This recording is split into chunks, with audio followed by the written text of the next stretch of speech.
അനിയന്ത്രിതമായ വികാരങ്ങളുടെ കുത്തൊഴുക്കാണ് കവിത എന്ന് വില്യം വേഴ്സ്വർത്തിന്റെ പ്രശസ്തമായ വാക്കുകളുണ്ട്. Poetry is the spontaneous overflow of emotions. കാൽപ്പനിക കവിതയ്ക്ക് ഏറ്റവും മനോഹരമായ നിർവചനമാണ് വേഴ്സ്വർത്ത് കൊടുത്തത്. നിയന്ത്രിക്കാനാവാത്ത വികാരങ്ങളുടെ കുത്തൊഴുക്കാണ് കവിത. പക്ഷേ അത് പ്രശാന്തതയിൽ അനുസ്മരിക്കപ്പെടണം. ഇപ്പൊ കുട്ടികളുടെ ആനന്ദം പ്രകടിപ്പിക്കാൻ വേണ്ടി അവർ തുള്ളുന്നു. പക്ഷെ ആ തുള്ളുന്ന പാട്ടിന് സംസ്കാരം വേണ്ടേ? ആ സംസ്കാരം എന്താ? ഇപ്പം അടുത്തിറങ്ങുന്ന സിനിമകളിലെല്ലാം നിങ്ങൾ കണ്ടിട്ടുണ്ടോ? ആസ്വദിക്കാൻ വേണ്ടിയിട്ടാണ് ഉണ്ടാക്കിയതെങ്കിലും അതിൽ കാണുന്ന അതിഭീകരമാണ്. ഇപ്പം ഉണ്ണി മുകുന്ദൻ്റെ ഒരു സിനിമയുണ്ടല്ലോ, ആ സിനിമ എൻ്റെ മോൻ കണ്ടിട്ട് പറഞ്ഞു, അച്ഛൻ കാണണ്ട. ഞാൻ ചോദിച്ചു എന്താ? എൻ്റെ അമ്മ ഇങ്ങനെയൊരു ഭീകരത, ഭയങ്കരമായ ചോരയും കൊലയുമാണ്. പണ്ട് പുരാണ കഥകളിലെല്ലാം ചോര കുടിക്കുന്ന രാക്ഷസന്മാരെ പറ്റി കേട്ടിട്ടുണ്ട്. പക്ഷെ ഒരു രാക്ഷസനും കട്ട ചോര കൊണ്ട് ജ്യൂസ് അടിച്ച് സോഡാ സർബത്ത് കുടിക്കില്ല. നമ്മളെ കുട്ടികൾ ഇപ്പം ആവേശ സിനിമയിലെ പാട്ടാ, കട്ട ചോര കൊണ്ട് ജ്യൂസ് അടിച്ച് സോഡാ സർബത്ത്, ഇല്ലൂമിനാട്ടി ഇല്ലൂമിനാട്ടി പാടിത്തുള്ളുന്നില്ലേ കുട്ടികൾ? ഇല്ലൂമിനാട്ടിന്റെ അർത്ഥം അറിയുന്നാക്കി ഇപ്പം 100 പേര് ഞാൻ പറഞ്ഞാട്ടെ. ക്വിസ് മത്സരം ഇപ്പൊ കഴിഞ്ഞിട്ടല്ലേ ഉള്ളൂ. ക്യാഷ് പ്രൈസ് ഇല്ലൂമിനാട്ടി എന്ന് പറഞ്ഞാൽ എന്താന്ന് ഇപ്പൊ ഇവിടെ വന്ന് പറഞ്ഞാൽ 100 പേര് അന്വേഷിക്കുന്നില്ല.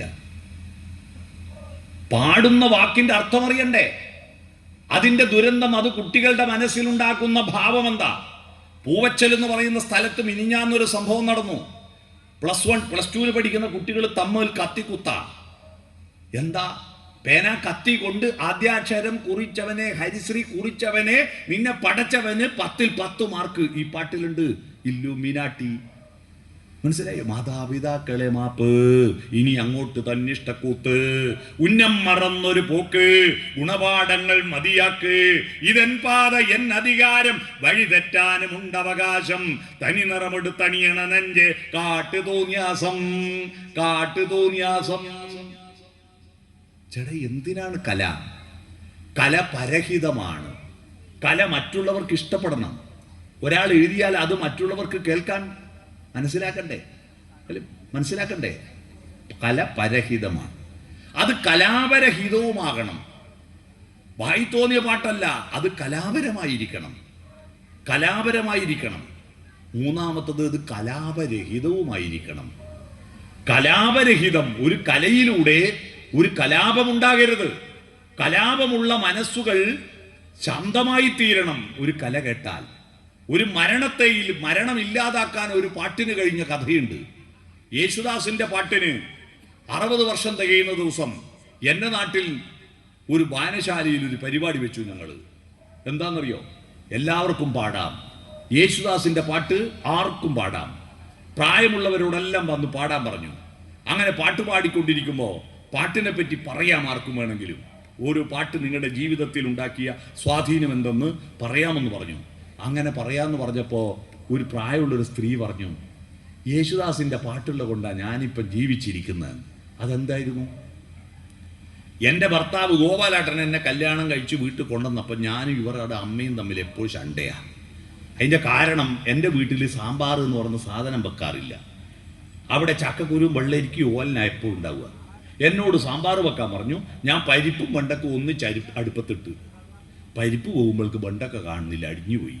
അന്ന് മുതൽ എന്നെ ശകാരിക്കാൻ തുടങ്ങി, പരിഹസിക്കാൻ തുടങ്ങി. പിന്നെ എന്നെ സാമ്പാർ എന്നാ വിളിക്കുക ഭർത്താവിൻ്റെ അമ്മ. നാട്ടുകാരോട് മുഴുവൻ ഇങ്ങനെ പറഞ്ഞു. ഒരു ദിവസം ഞാൻ എന്തോ അങ്ങോട്ട് പറഞ്ഞു, അതിൻ്റെ പേരിൽ കുഴപ്പമായി. ഞാൻ എൻ്റെ അച്ഛന് കത്തയച്ചു, എനിക്കിവിടെ നിൽക്കാൻ പറ്റൂല, എന്നെ വന്ന് കൊണ്ടുപോകണം. അച്ഛൻ മറുപടി കത്തയച്ചു. അന്ന് ഫോണില്ല. മറുപടി കത്തയച്ചു, ഇങ്ങോട്ട് വന്നിട്ടുണ്ട്, അടിച്ചിൻ്റെ മുട്ട് മുറിച്ച് കളിയും. കാരണം നിൻ്റെ ഇളയത് 3 പെൺകുട്ടികളുണ്ട്. നീ മടങ്ങി വന്നാൽ പിന്നെ ഈ 3 പെൺകുട്ടികളെ കല്യാണം കഴിക്കാതെ മൂലക്കായി പോകും.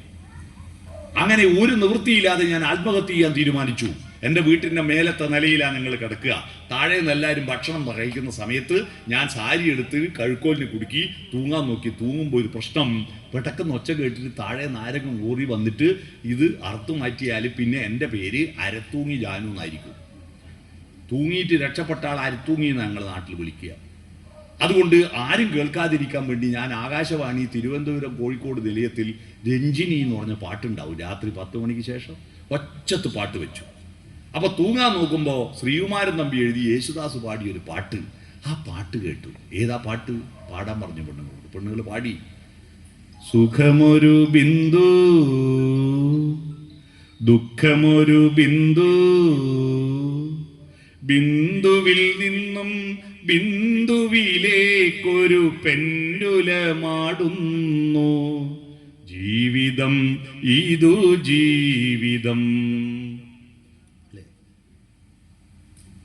ക്ലോക്കിന്റെ പെൻഡുലുണ്ടല്ലോ, ഒന്ന് സുഖാണ്, ഒന്ന് ദുഃഖാണ്. ഒരിക്കലും സുഖത്തിൽ മാത്രം നിൽക്കൂല, ആടി അങ്ങോട്ട് പോകും. ദുഃഖത്തിൽ മാത്രം നിൽക്കൂല, അങ്ങോട്ട് പോകും. അപ്പൊ ഞാൻ വിചാരിച്ചു ഇപ്പൊ ദുഃഖം, അപ്പൊ ആടി അപ്പുറം പോവുമല്ലേ, സുഖം വരുമായിരിക്കും അല്ലേ, എന്നാ അത് നോക്കിയിട്ട് മരിക്കാം. ഞാൻ അങ്ങനെ കാത്തുനിന്ന് മരിച്ചില്ല. ഇപ്പൊ എനിക്ക് പരമസുഖ. ആ പാട്ടന്ന് കേട്ടിട്ടില്ലെങ്കിൽ ഞാൻ മരിക്കും. ഒരു പാട്ട് കൊണ്ടൊരു ജീവൻ രക്ഷപ്പെടുന്നു, ഒരു പാട്ട് കൊണ്ടൊരു സമാധാനം ഉണ്ടാകുന്നു അല്ലേ? എത്ര മനോഹരമായ പാട്ടുകൾ നമ്മുടെ നാട്ടിലുണ്ട്. ആ പാട്ടുകൾ കലാപമുണ്ടാക്കുന്നതല്ല, അതിന്റെ താള സ്പീഡായിക്കോട്ടെ.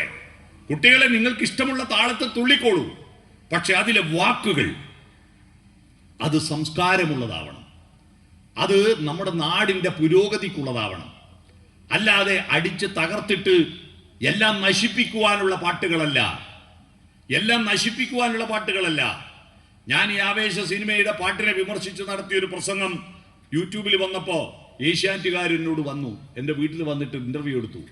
എന്തുകൊണ്ടാണ് നിങ്ങൾ ആ പാട്ടിനെ വിമർശിക്കുന്നത്? ഞാൻ കൃത്യമായി ഈ കാര്യം പറഞ്ഞു കൊടുത്തു. അവരെൻ്റെ പ്രസംഗവും കൊടുത്തു, ആ ഇന്റർവ്യൂവും ഏഷ്യാനെറ്റ് പിറ്റേന്നത്തെ വാർത്തയെ കൊടുത്തു.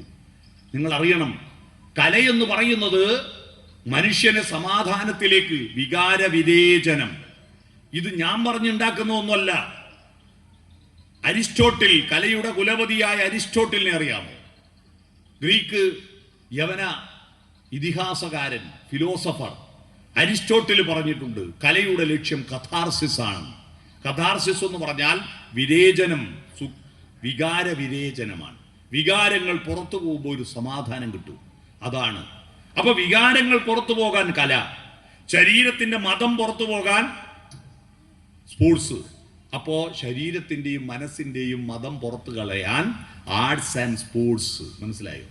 ശരീരത്തിന്റെ മതം പുറത്തു കളയാൻ എക്സക്ഷം ആർട്സ് സ്പോർട്സ്, മനസ്സിന്റെ മതം പുറത്തു കളയാൻ വൈയക്ഷ സ്പോർട്സ്.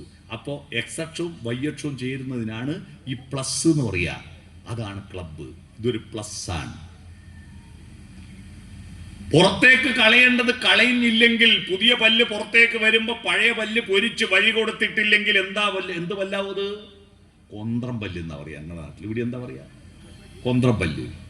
നമ്മുടെ കുട്ടികളുടെ ഉള്ളിലുള്ള ഭാവം കൊന്ത്രം പല്ലാകാതിരിക്കാൻ നമ്മുടെ കുടുംബവും നമ്മുടെ ഗ്രാമവും ചെറുപ്പക്കാർക്കും കുട്ടികൾക്കും വേണ്ടി മൈതാനങ്ങൾ ഒരുക്കുക, പാട്ടുപാടാനുള്ള അവസരങ്ങൾ ഒരുക്കുക, വികാസം ഉണ്ടാവട്ടെ. നമ്മുടെ ദൈവങ്ങളെ എടുത്തു നോക്കൂ.